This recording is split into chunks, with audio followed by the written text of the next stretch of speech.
ہوگی، نصارہ کی ہوگی، کسی اور کی ہوگی، مسلمان بیٹی نہیں ہوگی۔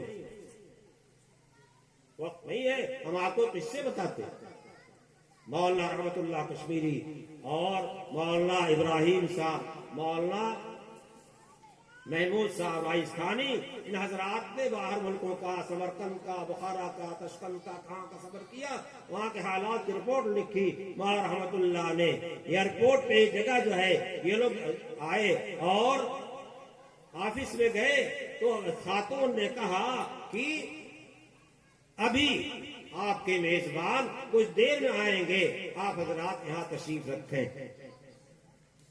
اور پھر اس خاتون نے کہا کہ آپ لوگ، مولانا احمد خان پوری تھے، پورے جسم کے سفید داغ ہے، اس نے سمجھا کہ انگریز ہے۔ کہا یہ کون ہے؟ کہا یہ انڈین ہے۔ کہا یہ انڈین ہے، ہم تو ان کو انگریز سمجھتے ہیں۔ اور کہا کہ آپ لوگ ہندوستان میں رہ کر کے اس قدر ظلم عورتوں پہ کیوں کرتے ہیں؟ کہا کیا بات ہے؟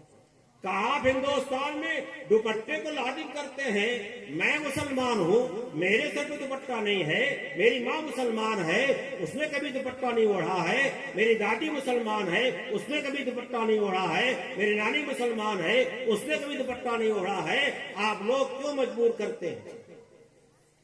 کہا تم مسلمان ہو؟ محمود راجستھانی نے کہا تم مسلمان ہو؟ کہا ہاں۔ کلمہ سنا دو، کلمہ سنا دو۔ کلمہ یاد نہیں، یہ مسلمان ہیں، یعنی کبھی مسلمان تھے، اس کے خاندان سے چلے آ رہے ہیں، یہ خاندانی مسلمان ہیں، یہ کلمے والے مسلمان نہیں ہیں۔ تو مولانا نے سنایا لا الہ الا اللہ محمد رسول اللہ۔ کہاں رسول اللہ سنا ہے؟ رسول اللہ سنا ہے؟ ابھی مجھ سے ایک عالم نے بہار میں بیان کیا، ایک لڑکی کسی غیر مسلم کے ساتھ چلی گئی، بہت جتن کر کے جو ہے اس کو سمجھا بجھا کر کے وہاں سے واپس لایا گیا، تو وہ لڑکی، اس سے کلمہ پوچھا گیا ہے، مسلم گھر کی لڑکی ہے، اسے کلمہ معلوم نہیں ہے۔ ابھی اسی سفر میں مجھ سے بتایا، اور انہوں نے برسر مجمع بیان کیا اس بات کو۔ بتائیے، جب ہم نے اپنے بچوں کو ایمان اور کفر کا فرق بتایا ہی نہیں، نماز کے پڑھنے چھوڑنے کا فرق بتایا ہی نہیں، زکوٰۃ کے دینے نہ دینے کا فرق سمجھایا ہی نہیں، رسول کے ماننے نہ ماننے کا فرق بتایا ہی نہیں، اللہ کو نہیں پہچانوایا، رسول کو نہیں پہچانوایا، کلمہ نہیں بتایا ہے، ایمان سے وابستہ نہیں کیا، تو جیسے ہم انسان ویسے وہ انسان، جس کے ساتھ چاہے چلی جائے، جس کے ساتھ چاہے چلی جائے، اس کو کیا پرواہ ہے، کیا فکر ہے؟ غلطی اس کی نہیں ہے، غلطی ہماری ہے۔ اب سر پیٹو، سینہ پیٹو اور دنیا کے سامنے اپنی عزت کو کھو، اب کچھ بننے والا نہیں ہے، اس واسطے کہ تم نے تو ڈگری دلانا چاہا تھا اپنی بیٹی کو، تم نے آسمان پہ اڑانا چاہا تھا اپنی بیٹی کو، زمین پہ نہیں رکھنا چاہا، اللہ کی بندی نہیں بنانا چاہا، قوم کی بندی بنانا چاہا، نصارہ یہود کی بنانا چاہا، تو بن گئی۔ میں اپنی ان خواتین سے بہت ہی دل سے گزارش کرتا ہوں، اندرون دل سے، اپنے بچوں کو دینی تعلیم دو، اپنے بچوں کو قرآن سکھاؤ۔ میں نہیں کہتا کہ آپ دنیا کمانے کے طریقے نہ سکھائیے، لیکن ایسا بنائیے کہ یہ بچے جہاں جائیں، جس محکمے میں جائیں، جس شعبے میں جائیں، زمین پہ رہیں، آسمان کی سیر کریں، وہاں جہاں رہیں وہاں نماز پڑھیں اور اللہ کو یاد رکھیں اور رسول اللہ کو یاد رکھیں، اللہ کی کتاب کو یاد رکھیں، یعنی جہاں جائیں وہاں اللہ والے، ایمان والے اور محمد رسول اللہ والے مسلمان بن کر کے رہیں۔ پھر سکھاؤ دنیا میں جہاں چاہے وہاں بھیج دو، پھر کوئی نقصان ہونے والا نہیں ہے۔ یہ جہاں جائیں حلال کمائی کی فکر کریں، جس محکمے میں جائیں اس محکمے کو سود سے، رشوت سے، گناہ سے، معصیت سے، بدنگاہی سے، چوری سے، زنا سے، ڈکیتی سے ہر محکمے کو پاک کر دیں، بھیجو ان کو۔ اور ایسا ہمارے بڑوں نے کیا ہے۔ ایسا کیا ہے. بادشاہ عادل ہوتا ہے تو پورے ملک میں امن چین اور سکون ہوتا ہے. اللہ تعالیٰ نے ہمارے نفسوں کو اور ہم کو خرید لیا ہے جنت کے بدلے. جنت کے بدلے ہم نے اپنے مستورات کو خطاب کیا، ان کو توجہ دلائی. 6-7 سال تک بچہ جو ہے ان خواتین کے قبضے میں رہتا ہے، اس کے بعد باپ جو ہے اس کے حوالہ ہوتا ہے. اب باپ ہی اصل ذمہ دار ہے، باپ ہی اصل نگراں ہے. اب کیا ہوتا ہے، کبھی تو کیا ہوتا ہے، ماں کہتی ہے میں تو اسے حافظ قرآن بناؤں گی، اور حافظ قرآن جب بنائیں گے اللہ تعالیٰ قیامت کے میدان میں ہمارے سر پہ تاج رکھیں گے. اور باپ کیا کہتا ہے، پاگل ہو گئی ہو، ارے زندگی گزارنی ہے، زندگی میں کچھ عائش لوٹنے ہیں، اس کو ڈاکٹر بنا دو، اسے انجینئر بنا دو، اسے فلاں بنا دو، فلاں بنا دو. تو پھر دنیا کی کسی ڈگری پر وعدہ نہیں ہے جو حفظ قرآن پہ وعدہ ہے. اس کی مغفرت اس کو جنت ملے گی، اپنے خاندان والوں میں سے 10 کو جنت میں لے جائے گا، اور جہاں اولین آخرین جمع ہوں گے سب کے سامنے ان دونوں کے سر پہ تاج رکھا جائے گا. کیسا اس دنیا میں اس کی صفت کوئی نہیں بیان کر سکتا ہے، ایک جز بیان کر دیا ہے اللہ کے پاس صلی اللہ تعالی علیہ وسلم نے. اس میں اتنی روشنی ہوگی، اتنی روشنی ہوگی جیسے کسی کے گھر میں سورج اتر آوے. اس لیے دھیان دیجیے، آپ کی مسجد بن رہی ہے، مسجد کس کے واسطے بنا رہے ہیں؟ اللہ کے تعلق کے واسطے بنا رہے ہیں. اس دن بیان ہوا تھا گھر میں نماز پڑھیں گے تو اس کا ثواب کم ملے گا، مسجد میں 25 گنا 27 گنا ہو جائے گا. مسواک کر کے نماز پڑھیں گے تو جتنا میں ثواب ملتا ہے ایک نماز کا، مسواک سے اس کا 70 گنا ہو جائے گا. رمضان شریف آ رہا ہے، فرائض کو نوافل کے برابر کر دیا جائے گا، نوافل کو فرائض کے برابر کر دیا جائے گا، اور ایک فرض کو 70 فرض کے برابر کر دیا جائے گا. شیطان کو کنارے لگا دیا جائے گا. ایسا پھر کیوں گناہ کرتے ہیں؟ رمضان شریف میں حضرت شیخ زکریا رحمۃ اللہ علیہ نے جواب دیا ہے 11 مہینے کی لت رمضان میں بھی نہیں چھوٹتی. انہیں شیطان تو بند کر دیا گیا، اتنا انتظام ہمارے واسطے کیا گیا.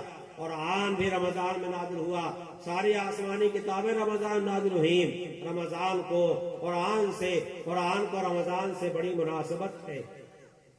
اس واسطے رمضان مبارک میں جو ہے آپ تلاوت کیجئے، روزہ رکھیے، اپنی مسجدوں کو آباد کیجئے، 20 رکعات تراویح پڑھیے. اللہ کے حبیب نے ارشاد فرمایا ان اللہ فرض صیامہ وسننت لکم قیامہ.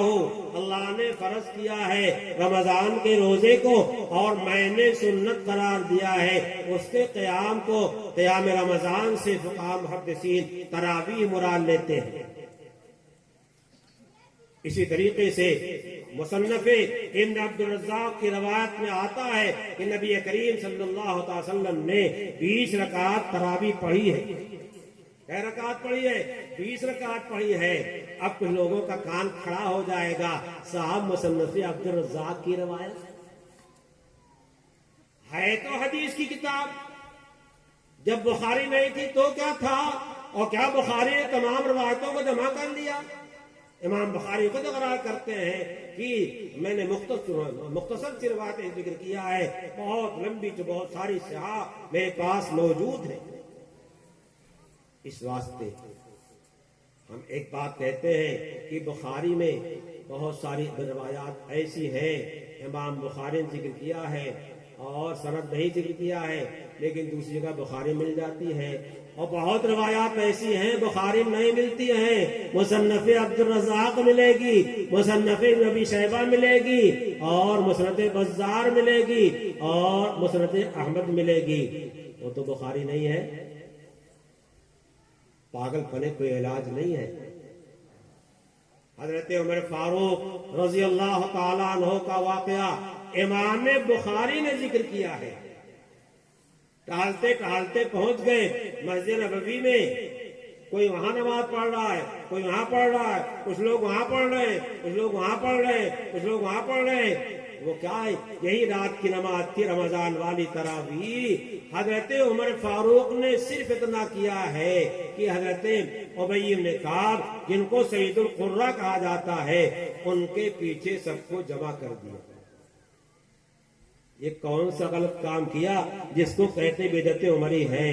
اور 2 رات 3 رات حضور پاک صلی اللہ علیہ وسلم نے صحابہ کرام کو پڑھایا ہے، اور اس کے بعد یہ کہا ہے کہ یہ نماز اللہ پاک کو بہت محبوب ہے، مجھے ڈر اللہ پاک فرض کریں گے تو کر دیں گے تو تم مشقت پڑ جاؤ گے، اس واسطے نہیں پڑھایا۔ یہ روایات کہاں لے جائیں گے؟ کس کے پاس سے لے جائیں؟ مگر بس اس واسطے یہ جو ایک کھیل ہے، حضرت عائشہ صدیقہ کی روایت 8 رکعت کی جو تہجد کے بارے میں ہے، جس کو رمضان غیر رمضان دونوں حضور پاک صلی اللہ علیہ وسلم نے پڑھا ہے، تو رمضان میں تراویح پڑھی ہے، غیر رمضان میں کیا پڑھا ہے، اس سے 8 رکعت لے لیا۔ 1200 برس تک حضور پاک صلی اللہ علیہ وسلم کے زمانے سے 1200 برس تک 20 رکعتیں پڑھی گئی ہیں۔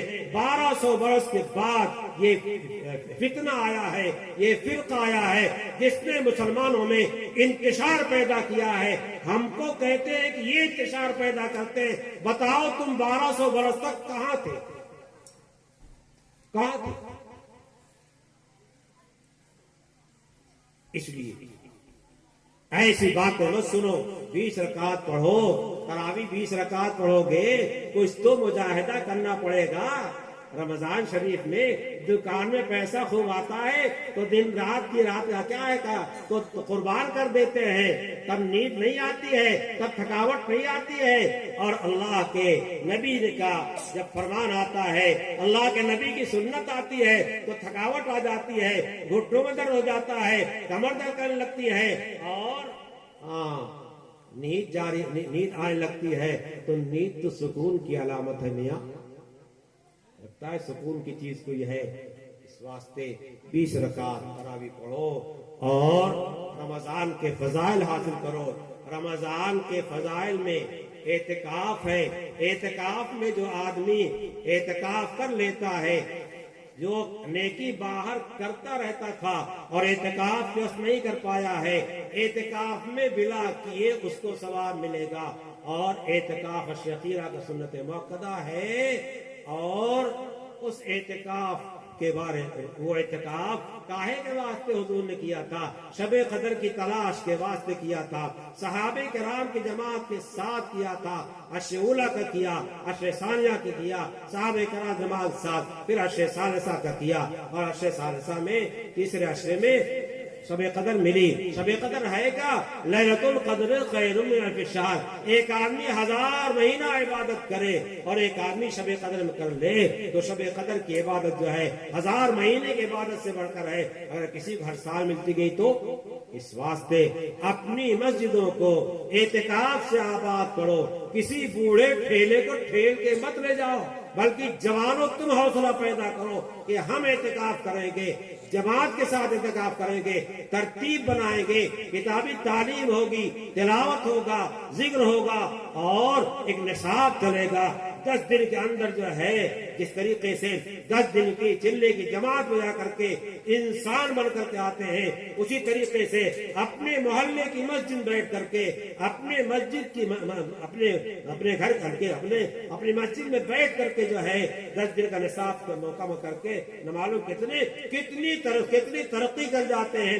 رمضان مبارک میں جو ہے بہت تیز ترقی ہوتی ہے، بہت تیز ترقی ہوتی ہے۔ اس واسطے اعتکاف کو کرو۔ اگر کوئی کہیں کسی اللہ والے کے پاس اعتکاف کرنے جاتا ہے تو اس پہ کیچڑ چالتے ہیں، اپنی مسجد میں بیٹھے وہاں گئے، وہاں جاتے ہیں، اعتکاف کا بھی ثواب ملتا ہے اور نفس کی اصلاح بھی ہوتی ہے، دل کی دنیا آباد ہوتی ہے، اور پھر حالات کچھ اور بنتے ہیں۔ اللہ کے ساتھ، اللہ کے رسول کے ساتھ تعلق بڑھتا ہے اور اللہ کی کتاب کے ساتھ تعلق بڑھتا ہے، دل کی دنیا آباد ہوتی ہے، دل گلستہ ہوتا ہے۔ دل گلستہ تھا تو ہر شے سے ٹپکتی تھی بہار، دل بیاباں ہو گیا، عالم بیاباں ہو گیا۔ ہم نے کسی اللہ والے کا ہاتھ نہیں پکڑا، ہم نے کسی اللہ والے کا ساتھ نہیں پکڑا، ہم نے قرآن کے آیت پہ غور نہیں کیا۔ اللہ نے فرمایا یا ایھا الذین آمنوا اتقوا اللہ وکونوا مع الصادقین، اے ایمان والو اللہ سے ڈرو اور تقوی اختیار کرو، متقی بنو۔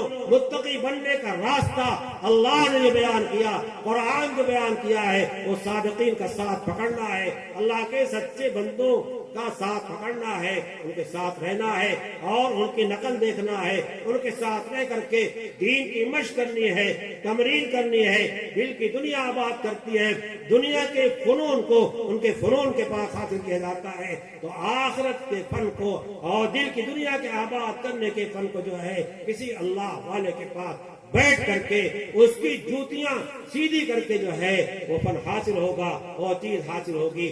اس سے ہم غافل ہیں۔ تقریریں بہت ہوتی رہتی ہیں، اجتماعات بہت ہوتے رہتے ہیں، کتابیں بہت پڑھی جاتی رہتی ہیں، لیکن قرآن کریم میں 3 چیزوں کو بعثت کا مقصد بتایا گیا ہے۔ پہلا مقصد کیا ہے؟ یتلو علیہم آیات کا، تلاوت کتاب، یہ ہمارے مکاتب کر رہے ہیں۔ دوسرا مقصد کیا ہے بعثت کا؟ وَيُعَلِّمُ الْكِتَابُ الْحِكْمَةَ، کتاب حکمت کی تعلیم، یہ ہمارے دارالعلوم کر رہے ہیں کہ دین کی ساری باتیں، سارے مسائل، احادیث، قرآن کے تراجم، تفاسیر پڑھا رہے ہیں۔ اور تیسرا درجہ جو قرآن پاک میں بیان کیا ہے، وَيُزَكِّيهِمْ وَيُزَكِّيهِمْ، اس تزکیے نفوس کو ہمارے مدارس والے بھولے ہوئے ہیں، ہمارے علماء بھولے ہوئے ہیں۔ کیا قرآن پاک کی یہ آیت نکال دی گئی؟ کیا حکومت اس کا دعویٰ کر رہی ہے صاحب تقیم کا حصہ نکال دیا جائے؟ کیا کچھ لوگ ہیں ایسے کہ تقیم کے ہاتھ نکال دی جائے؟ اس کے نکالنے کوئی بات نہیں کر رہا ہے، تو اس کو تو ہم نے عملی طور پہ خود نکال رکھا ہے۔ اور جان لیجئے جتنی معرفت ہوگی، جتنا دل آباد ہوگا، جتنا معرفت کا نور ہوگا، اتنا ہی اللہ کے دیدار میں لطف آئے گا، مزہ آئے گا۔ ایک بچہ اپنی ماں کو دیکھتا ہے، اس کو اپنی ماں کو دیکھنے کا انداز اور ہوتا ہے، اور ایک شوہر اپنی نوجوان بیوی کو دیکھتا ہے، اس کے دیکھنے کا انداز الگ ہوتا ہے، اور اس کا انداز اور اس کے دل کا امنگ الگ ہوا کرتی ہے۔ یہ میں نظیر کے واسطے پیش کر رہا ہوں، کوئی بے حیائی کی بات نہیں کر رہا ہوں۔ اب بتائیے کیا سوچ رہے ہیں؟ کیا ہیں؟ ایسے لوگوں کو پکڑو، ایسے لوگوں کو تلاش کرو، ہے نا؟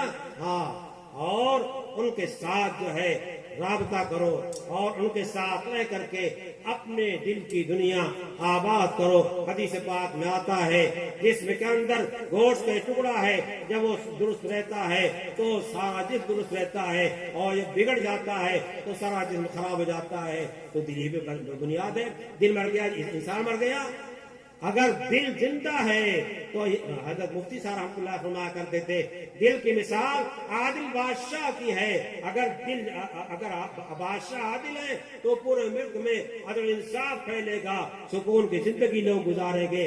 اگر دل ہمارا آباد ہو گیا ہے، ہماری آنکھ صحیح استعمال ہوگی، ہمارا کان صحیح استعمال ہوگا، ہماری زبان صحیح استعمال ہوگی، ہمارے اعضاء جوارح صحیح استعمال ہوں گے، ایک دوسرے کے ساتھ جو ہمارا ملنا جلنا حقوق ہے سارے کے سارے ادا ہوں گے۔ کیوں؟ دل میں یہ خدشہ ہے، یہ ڈر ہے، اگر ہم نے عمل نہیں کیا اور فلاں کا حق نہیں دیا، خدا ہم سے پوچھ لے گا۔ قیامت کے میدان میں کیا ہوگا؟ وَنَضَعُ الْمَوَازِينَ الْقِسْطَ لِيَوْمِ الْقِيَامَةِ، قیامت کے میدان میں سب کے اعمال تولے جائیں گے اور سارے لوگوں کے سامنے تولے جائیں گے، سب کی نیکیاں برائیاں ان کے سامنے آ جائیں گی۔ انسان کہے گا مال ھذا کتاب لا یغادر صغیرۃ ولا کبیرۃ الا احصاھا، کیا ہو گیا اس کو؟ یہ رجسٹر اعمال کیسا ہے؟ کوئی بات نہیں چھوڑی، نہ چھوٹا کام نہ بڑا کام، کوئی چھوٹی بڑی چیز چھوڑی نہیں ہے جس کو جمع نہ کر دیا ہو۔ ووجدوا ما عملوا حاضرا، جو کیا ہے سب موجود، جو کیا ہے سب موجود۔ دوستو یہ دن آنے والا ہے، آگے رمضان آ رہا ہے، رمضان کے استقبال شوق کے ساتھ کرو اور امنگ و حوصلوں کے ساتھ کرو۔ رمضان آ رہا ہے، رمضان آ رہا ہے، دل چھوٹا نہ کرو، بڑھاؤ دل کو۔ رمضان حوصلوں کا زمانہ ہے، رمضان بھاؤ کے بڑھنے کا زمانہ ہے، رمضان نیکیوں کی لگن کا زمانہ ہے، رمضان میں نیکیوں بھاؤ بڑھ جاتا ہے اور چڑھ جاتا ہے، لیکن کچھ تو کرنا پڑے گا، بے کیے تھوڑے ملے گا۔ اس واسطے سونا ذکر کرو، گھروں میں ذکر کرو، اور چلتے پھرتے ذکر کرو، اور اللہ کو یاد رکھو۔ اور ذکر صرف زبان سے قرآن پڑھنے اور کلمہ طیبہ پڑھنے کا نام نہیں ہے، ذکر تو دل کی کیفیت ہے۔ جب دل کے اندر اللہ کی یاد آئے گی تو سارے کام جو ہے اللہ کی مرضی کے مطابق ہوں گے، اور کوئی کام سامنے آئے گا تو سوچے گا اس سے مولا ہمارا راضی ہوتا ہے کہ ناراض ہوتا ہے۔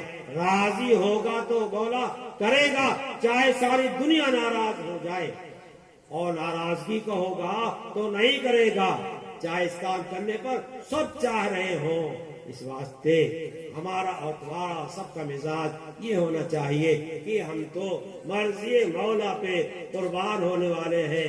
اللہ کی مرضی پہ رہو، اللہ کے احکامات پر عمل کرو، قرآن پہ، حدیث پہ، سنتوں پر عمل کرو، سنت کو اپنی زندگی بناؤ۔ دنیا کے حالات تو بنتے بگڑتے رہتے ہیں، مسلمان کا کسی حال میں نقصان نہیں ہے، گھاٹا نہیں ہے، بلکہ مسلمان کا ہر حال میں نفع ہی نفع ہے۔ اس واسطے اس کا اہتمام کیجیے، اور مرد بھی عورتیں بھی اپنے گھروں میں، اپنے محفلوں میں جب کوئی تذکرہ کرے تو دین کا تذکرہ کرے، کسی کی غیبت نہ کرے، جھوٹ نہ بولے، کسی کی برائی نہ کرے۔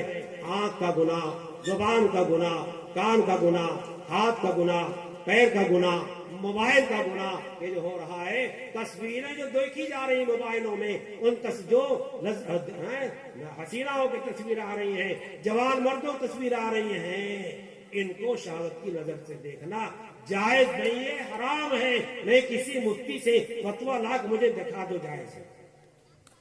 اور جو دنیا بھر کی خبریں سنتے سنتے 1 بجا دیتے ہو اور فجر کی نماز غائب کر دیتے ہو، فجر کی نماز کی اہمیت تمہارے دل نہیں ہے، اور دنیا بھر کی خبروں کی جو تمہارے پاس فرصت ہے، ان خبروں سے تم کو کیا ملا؟